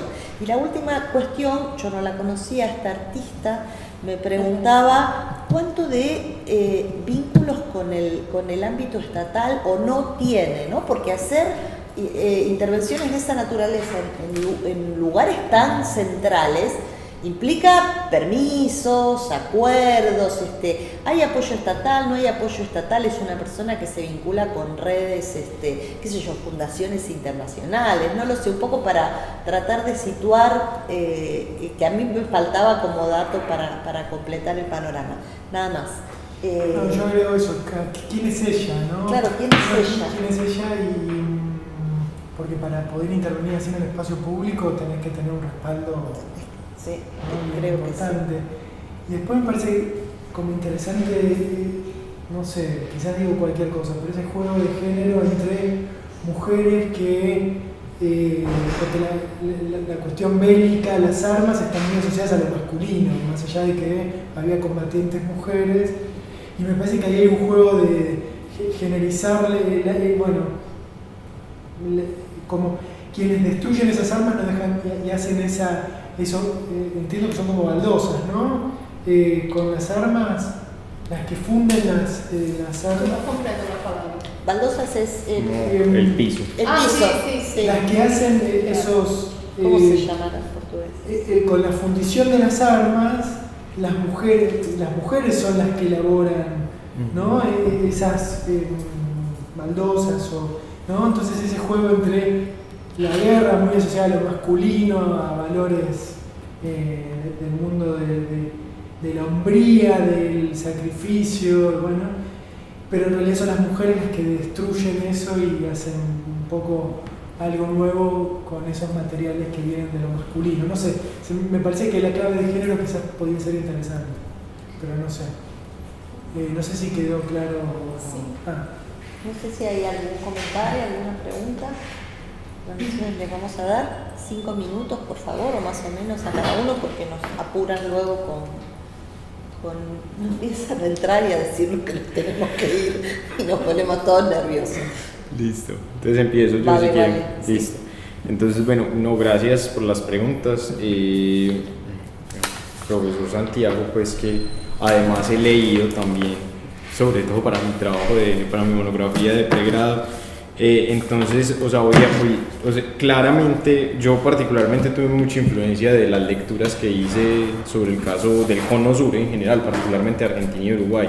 Y en efecto, Vania Markarian fue un trabajo que cuando yo leí fue como que, o sea, esto tiene que ser en Colombia. Así, igual o muy parecido, pensé yo en principio. En Argentina pasó igual, cuando llegó Vania y la conocimos fue como, wow. Lo que pasa es que, bueno, son modelos rígidos, entonces. Ajá, sí, exacto. Entonces, un poco. Rígido, no sé cómo decirlo. Le da extensión o incluso su trabajo es previo, es casi que.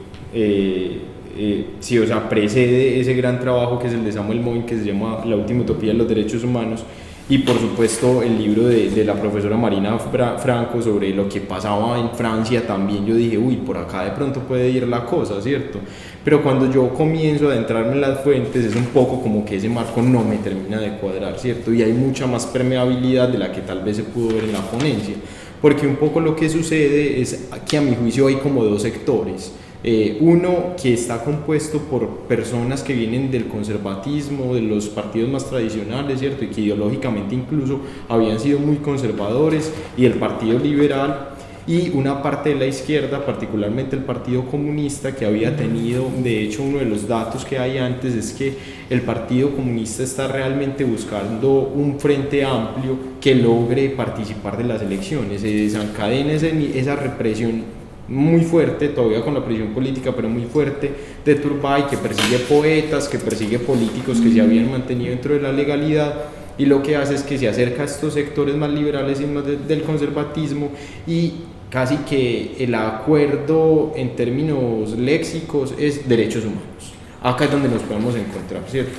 Y hay todo un sector de la izquierda muy fuerte, que era el que venía comprometido con la defensa de los prisioneros políticos, que va a decir, no, nosotros no estamos de acuerdo, los derechos humanos es un vocabulario burgués, ¿cierto? No condensa las demandas estructurales que nosotros estamos pidiendo y se margina. Pero el movimiento de derechos humanos comienza a tener tanta fuerza que a ellos no les queda de otra que integrarse. Y ahí viene la permeabilidad, siento yo, porque ¿cómo se integran ellos? No van a renunciar a sus demandas maximalistas, sino que todo lo contrario, tienen que hacer que esas demandas confluyan ahí. Entonces hay un sector que no se va a sentir como hablando de derechos humanos, sino que va a comenzar en relación con la teología de la liberación en todo el continente a hablar de derechos de los pobres o de derechos de los pueblos.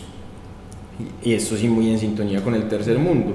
¿Cuál es el problema? Que si bien le comienzan a darle forma a esto, y esto va a conectar con la segunda pregunta que me hacías, comienzan a darle forma a hablar de derechos de los pueblos, a incluir que derechos humanos, bajo la bandera de derechos humanos se debían de incluir también reformas sociopolíticas grandes, se abre un camino de paz, ¿cierto? La ley de amnistía, se dan diálogos de paz, y el movimiento de derechos humanos se vuelve el gran protagonista de esta agenda de paz, poniendo los temas sobre discusión. Y entonces uno lo que encuentra es que los grandes foros de derechos humanos tienen dentro de sus temáticas a tratar de 6 puntos, 5 son sobre reformas y 1 sobre víctimas, ¿cierto?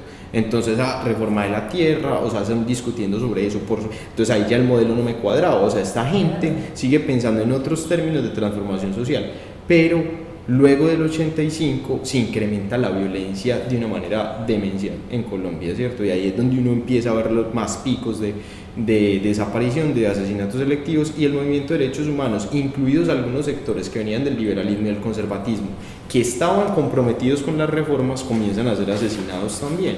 O sea, gente que casi que venía del establecimiento, ¿cierto? Y ahí es donde uno dice, claro, la desaparición forzada termina de hacer recular a la gente que se había comprometido con estas grandes reformas, porque los terminan arrinconando, ¿cierto? Pero a nivel internacional, que esta es como la otra clave, me parece a mí, a la que no se le había prestado la suficiente atención en el caso colombiano, a nivel internacional no se puede obtener la solidaridad que se tenía en los 70s. Por eso para mí es tan importante lo que estaba pasando, particularmente en el Cono Sur, ¿cierto? Pero también en todo el tercer mundo, y en Francia, y acá también en Europa, ¿cierto? Y es que los intelectuales ya no estaban tan dispuestos a comprometer su solidaridad en nombre del socialismo y de respaldo a la lucha armada, sino que habían adoptado un lenguaje más humanitario. Entonces la manera en que podían hacer que hubiera un foco sobre esos hechos era con ese lenguaje, un lenguaje más humanitario, ¿cierto?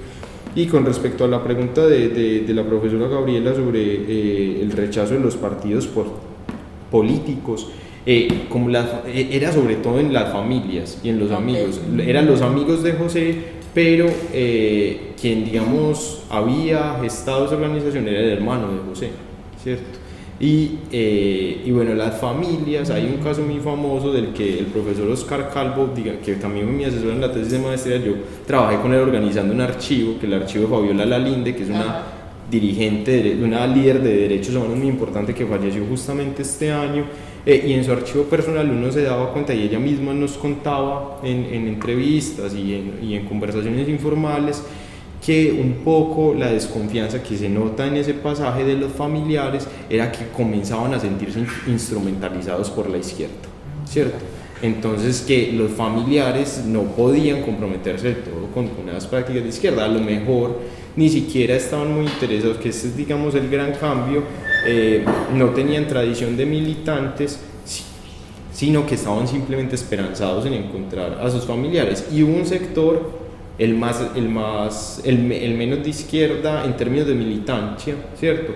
Más liberal si se quiere, que fue que es el que más respalda a las familias, que es el que más se acerca a los instrumentos del derecho internacional, que también es una novedad en este periodo, que pone las denuncias ante la Comisión Interamericana de Derechos Humanos, que comienza a fallar, mientras que la izquierda era, por su mismo contenido ideológico, no sabía de derecho, no tanto sabía de derecho, lo despreciaba. Sin embargo, muchos, que esto tiene que ver con otra cosa muy interesante, hay unos trabajos muy buenos sobre esto. Ahorita se me va el nombre de un trabajo sobre los intelectuales franceses, un libro publicado en inglés hace relativamente poco sobre estas transformaciones intelectuales, que yo creo que es una buena línea de investigación para continuar, porque muchos de estos abogados que se habían radicalizado en la izquierda comienzan un tránsito hacia instrumentos del derecho internacional. Muchos intelectuales también comienzan un tránsito y terminan en organizaciones no gubernamentales y un poco marginados de la izquierda. Bueno, yo creo que voy a poner un poco también en contexto este tema del reto teórico, y voy a llevar ponencia justamente a México sobre estos retos teóricos de la sociología de la paz, porque pues fue una solicitud inicial de mi decano, es el español, y mi decano me dijo: oye, no te canses de hablar tanto de guerra. O sea, llevas 20 años, mi tesis doctoral fue sobre FARC, mi tesis de maestría en historia fue sobre el M-19 y mi tesis de pregrado fue sobre FARC, y sabía todo el tema de guerrillas, me he aprendido siempre el tema, pues la historia, he ahondado un montón en la historia del siglo XX en Colombia, y me dijo: es hora de empezar a generar una nueva narrativa a propósito de las narrativas. Y en términos de academia, si nosotros como académicos no nos comprometemos con el proceso de paz, no lo vamos a lograr. Yo le dije: ¿y qué se te ocurre? Me dijo: ¿tú nunca has pensado en la sociología de la paz? Me dice: me encontré con una referencia de 1920, un autor que estaba justamente en el periodo entre guerras, y la está hablando, pero que tiene una perspectiva sociobiológica y más bien conductual. Entonces, pero esto se puede renovar. Fíjate que se puede abrir la línea desde una perspectiva mucho más integral, y yo quiero que tú la documentes teóricamente. Entonces me di a la tarea de buscar los referentes. Entonces, en primera instancia entro con Galton, como les comenté brevemente en la presentación, en donde intento generar como la contraparte de estas tres violencias, ¿no? La violencia cultural, la violencia estructural y la violencia simbólica, y dije: trabajemos en esto, trabajemos en paz estructural, trabajemos en una paz cultural y trabajemos en una paz simbólica que toque, impacta total el campo de Bárbara de la memoria. Entonces, pues empezando a teorizar con Galton ausencia de violencia, la ciencia autónoma como un campo disciplinar, ¿no? Que es dificilísimo. ¿Por qué? Porque además yo soy politóloga de pregrado. Entonces, entrar a teorizarle a los sociólogos una sociología de la paz, me tocó entrar en una disputa comprensiva en donde el diálogo interdisciplinar es supremamente necesario para poder construir la paz. O sea, yo no puedo comprenderme la paz sin estar dialogando con un economista, sin estar dialogando con un antropólogo, sin estar dialogando con un trabajador social, sin estar dialogando con un abogado. Necesitamos ese diálogo. Entonces, darle ese sello de ciencia autónoma a los estudios de paz ha sido un reto, un desafío total, pero también imponer el tema de la transformación de los conflictos, pero no solamente desde una perspectiva macrosocial, sino que la paz, para poderse construir, arrancaría desde una perspectiva absolutamente subjetiva. Entonces, nosotros, como tenemos tan naturalizada nuestra sociedad tan violenta que ha sido, y como manifestaba el tema nada más de estas cifras que les intenté ilustrar, intenté acoger unos elementos de Sigmund Freud. Yo soy profesora de Escuela de Frankfurt de Teoría Crítica, y estoy completamente coincidente con Marcuse, con Horkheimer, en cuanto a la necesidad de incorporar un diálogo en donde lo socioafectivo se integre y que sea realmente constructor de una práctica social. Entonces, en esa medida, desde Freud me paro en cómo hemos comprendido la guerra y cómo de alguna manera se ha idealizado y se ha mistificado la guerra, ¿no? O sea, por eso tanta sociología de la violencia. Hablar de paz es un aburrido, sí, incluso para los medios de comunicación. Si tú hablas de guerra, aquí está el muerto, mira la sangre, mira cómo lo torturaron, le sacaron los ojos, le cogieron la lengua y se la trituraron, y eso llama y la gente centra atención. Pero cuando hemos tenido las noticias de paz, de proyectos productivos, mira la cooperativa, mira estos tomates producidos por un excombatiente, no, les suena feo, suena aburrido, no pasa por la pulsión. Entonces sí, definitivamente el psicoanálisis nos está mostrando que desde el orden del deseo nos toca empezar a construir la guerra desde una pulsión que nos genera esa adrenalina y esa fuerza, y empezar a generar referentes psicoanalíticos que nos potencien la paz en términos de una construcción social cooperativa y solidaria, y que nos integre en términos también de una mayor inclusión. El tema de también darle una disputa a ese tema del peligro y también a la venganza. Lo que ha generado una sociedad tan violenta como la colombiana son las cadenas de venganza. Siempre me va a vengar, tú me hiciste, mi familia me hicieron, tú que eres conservador, tú que eres liberal, ahora tú que eres paramilitar, tú que eres guerrillero. Entonces siempre ahí está, y nos va a tocar empezar a generar todo un proceso que se integre desde el psicoanálisis. Con Hannah Arendt pues también me he documentado desde la filosofía política. Entonces el tema es comprender que el poder no es violencia, y eso ha sido súper difícil para el colombiano, ¿ya? Incluso en esta campaña electoral este candidato Rodolfo hace referencia a eso, ¿no? Cómo intenta callar desde el tono de la voz, haciendo uso de estos referentes que tenemos tan internalizados, en donde hemos comprendido que el poder ha sido violencia, ha sido imponerse sobre el otro, ejercer la fuerza sobre el otro, dominar al otro, acallar al otro, invisibilizar al otro. Ahora, en términos de la construcción de la paz, es cómo nos empoderamos, cómo nos reconocemos, cómo nos visibilizamos, cómo definitivamente vamos a trascender en otra construcción del poder, en donde no haga referencia justamente a la violencia, sino más bien a la negociación. Esa va a ser, que es una apuesta futura también, pues, que empieza a dialogar ahí. También disociar el tema del juicio, ¿no? O sea, como académicos queremos generar a veces el referente ético-moral, y esto es lo bueno y esto es lo malo. Yo creo que para poder comprender la paz y comprender la guerra en Colombia tenemos que renunciar a un tema de juzgar, o sea, emitir juicios éticos o juicios morales de qué es lo que está bueno, cuál es el actor que lo hizo bien, cuál fue el actor armado que lo hizo mal. Entonces empecemos por comprendernos como sociedad para poder realmente trascender, y esto pues se remite directamente al tema de la condición humana. O sea, si nosotros no nos paramos en nuestra propia naturaleza dual, porque además está ahí, por eso es que hablo y acojo el tema de lo psicoanalítico, porque el tema de hacer la guerra desde lo individual hasta lo organizativo ha sido parte de nuestra naturaleza humana. Ahora el tema es cómo vamos a generar más bien una pulsión de vida desde un eros que realmente nos genere un proceso de reconciliación. Y por último, Chantal Mouffe. Entonces, ya desde la sociología política pues, he trabajado la CLO, pero Chantal Mouffe me ha enamorado, y me ha enamorado desde el sentido de la democracia agonista, es decir, cómo nosotros tenemos que dejar de comprender la política también desde esta base de la política clásica de Carl Smith, de la construcción del amigo y el enemigo, y empezar a vernos es en la construcción del enemigo y la construcción del adversario, para poder pasar de la apuesta política por la vía de la fuerza y de las armas a una apuesta política por la vía de la argumentación, de la negociación, de la racionalización, en donde definitivamente no porque seamos diferentes no nos podemos ver y nos vamos a matar, sino que nos tenemos que sentar y tenemos que generar consensos, y que va a ser de larga duración y que nos va a tomar tiempo seguramente, pero es desde ahí, desde una apuesta de democracia radical. Entonces todos estos son como los referentes ya desde la democracia, desde el ejercicio del poder, desde las pulsiones humanas y desde la ausencia de violencia que he logrado, y ese sí ya es individual, fundamental. Cuando tú me dices ¿por qué hablas en colectivo? Te lo voy a plantear. Uno, no solamente el tema del ejercicio interdisciplinar en la construcción teórica, sino que la universidad viene a una apuesta interuniversitaria y de redes. Entonces, el libro de Sociología de la Paz integra 5 universidades, es decir, son académicos, digamos, hay profesores de la Universidad de Rosario que acompañaron desde la acción colectiva y todo el tema de los movimientos sociales y la teoría de movimientos sociales, el proceso de Paz a la Calle. Paz a la Calle fue cómo la gente sacó esa agenda que estaba tan gubernamental, tan estatizada, y la llevó a la calle en un proceso de defensa del acuerdo, y se generaron los procesos cerca del centro de Bogotá, en una parte que se llama el Parkway, de asambleas prácticamente que cotidianas, que diarias, que ya se hizo como un ejercicio de discutir, hablar y entre todos construir sobre la paz en Colombia.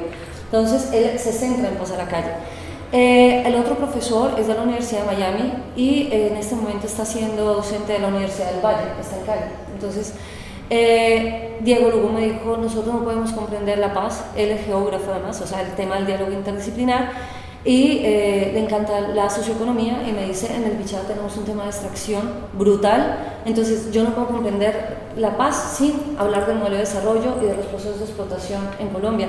Entonces se abre como otra línea también desde la paz estructural, en donde digo, sí, claro, o sea, la economía no puede estar centrada solamente en el narco y en la palma, en monocultivo, sino que hasta desde ahí nosotros tenemos que empezar a dar una lucha estructural de cómo nos estamos pensando como sociedad, de dónde es que estamos extrayendo el capital, y ese capital definitivamente cómo se está redistribuyendo.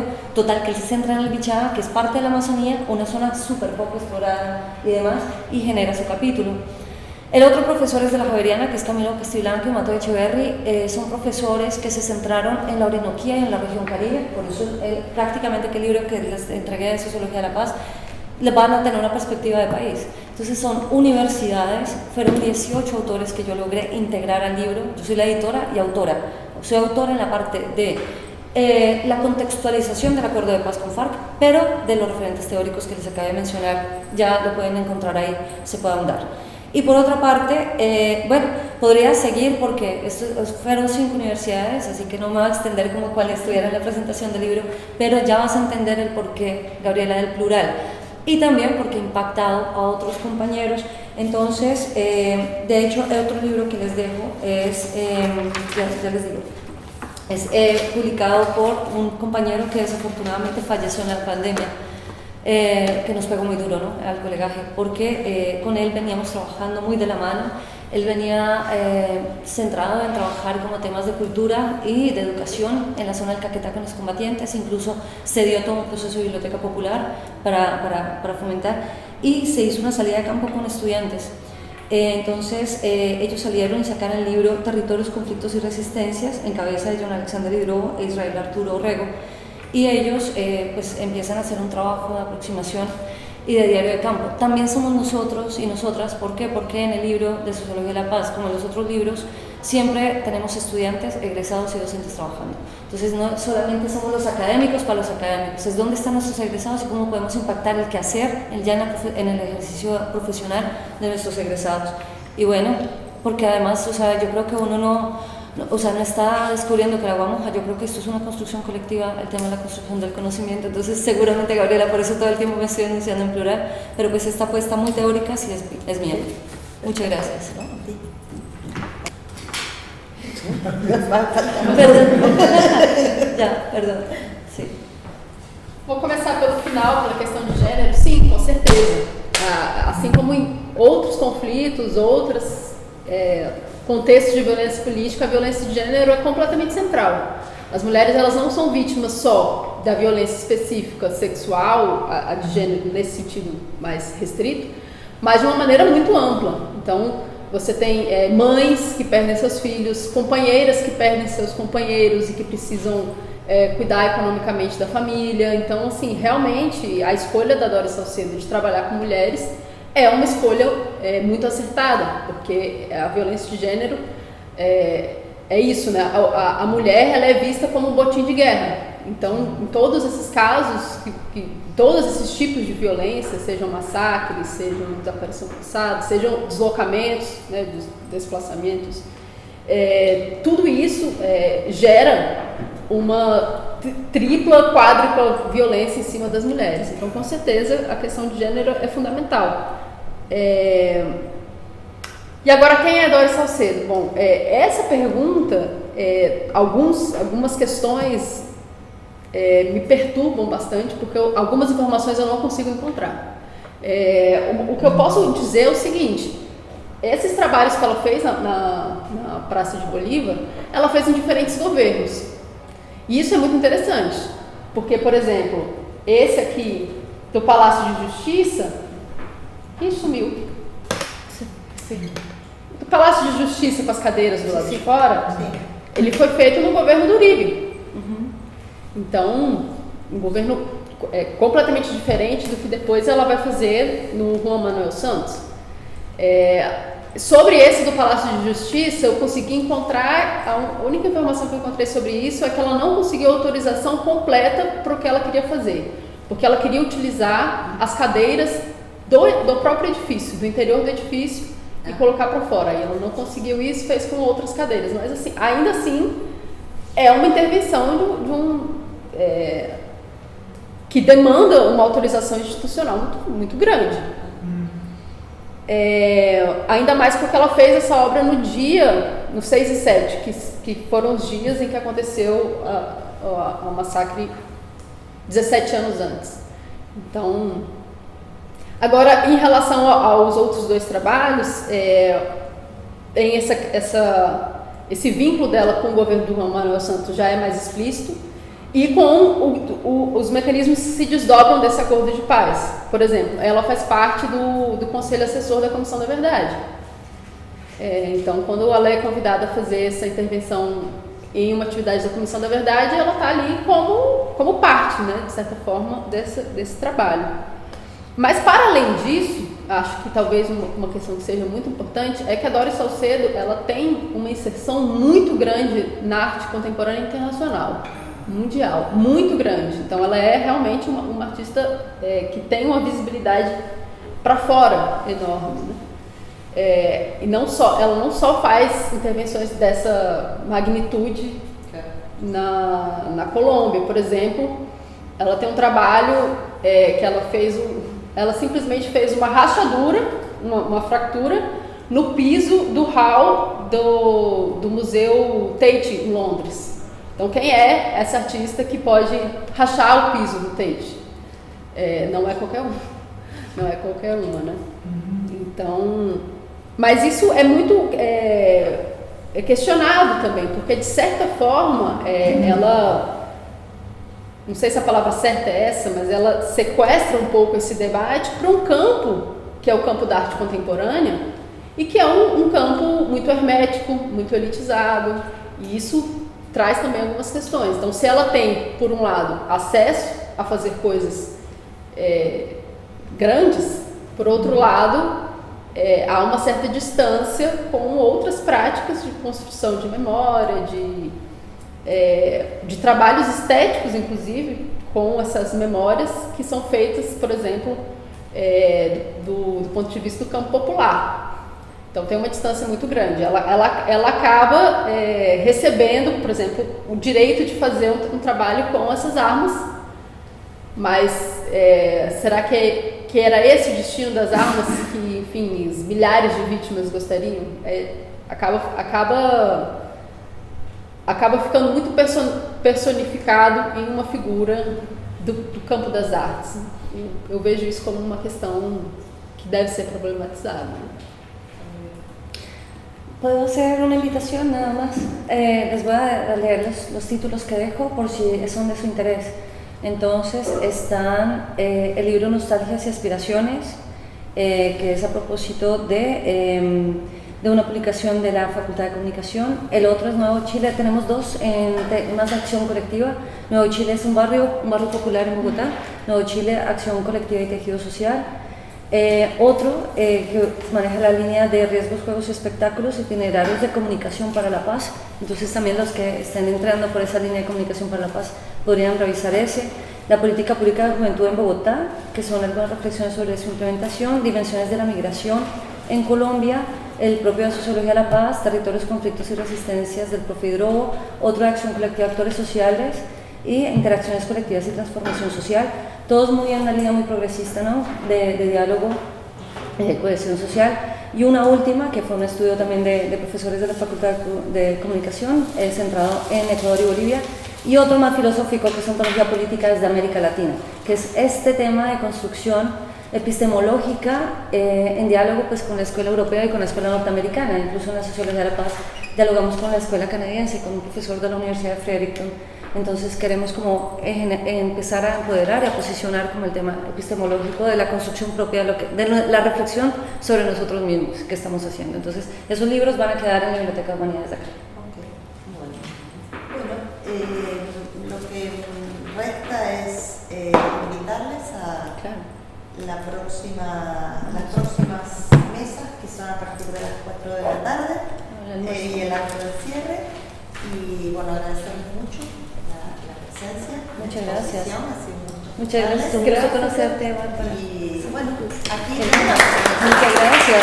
Nos podemos hacer una foto. Ha sido un placer. Muchas gracias por las preguntas.